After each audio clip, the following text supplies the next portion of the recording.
தன் மனதில் பட்டதை வெளிப்படையாக யாருக்காகவும் பின்வாங்காமல் தைரியமாக துணிச்சலாக பெரியார் வழிவந்தவர் குடும்பத்தவர் என்ற அந்த கொள்கை உணர்வோடு இருக்கக்கூடியவர் அருமை சகோதரர் இளங்கோவன் அவர்கள்.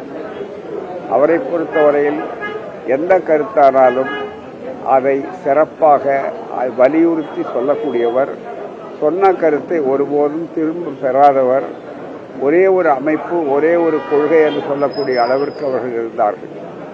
அரசியலிலே அவர்கள் முழுக்க காங்கிரஸ்காரராக தேசியவாதியாக அவர் திகழ்ந்தாலும் சமூக உணர்விலே அவர் மாறாத ஒரு சுயமரியாதைக்காரர். அவர் தந்தையைப் போலவே நல்ல பகுத்தறிவாதி.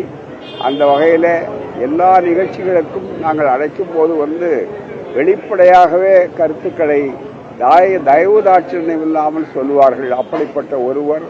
அவருடைய இழப்பு என்பது இந்த குடும்பத்திற்கு மட்டுமல்ல, காங்கிரஸ் பேரியக்கத்துக்கு மட்டுமல்ல, அதையும் தாண்டி தமிழ்நாட்டு மக்களுக்கு பொது வாழ்க்கையில நெறியோடும் ஒரே ஒரு அமைப்போடும் துணிவோடும் தொடர்கின்ற தடுமாற்றமில்லாத ஒரு நல்ல அரசியல் பண்பாளர் என்ற அளவிற்கு அவர் எல்லோராலும் அறியப்பட்டவர். அப்படிப்பட்டவருடைய இழப்பை பகுத்தறிவாதிகளாக நாங்கள் எது தவிர்க்க முடியாதோ அதை ஏற்க வேண்டும் என்ற அளவிலே தான் ஏற்கிறோம்.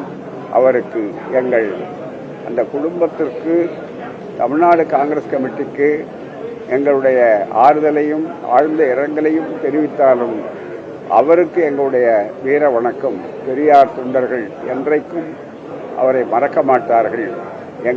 அவருடைய நினைவும் அவருடைய துணிவும் எப்போதும் நமக்கு எல்லோருக்கும் வழிகாட்டட்டும். புதிய வரலாறு படைப்பதற்கு அவர் போட்ட பாதைகளிலே நம்முடைய பயணங்கள் செம்மையாக தொடரட்டும் என்பதுதான் எங்களுடைய செய்தி.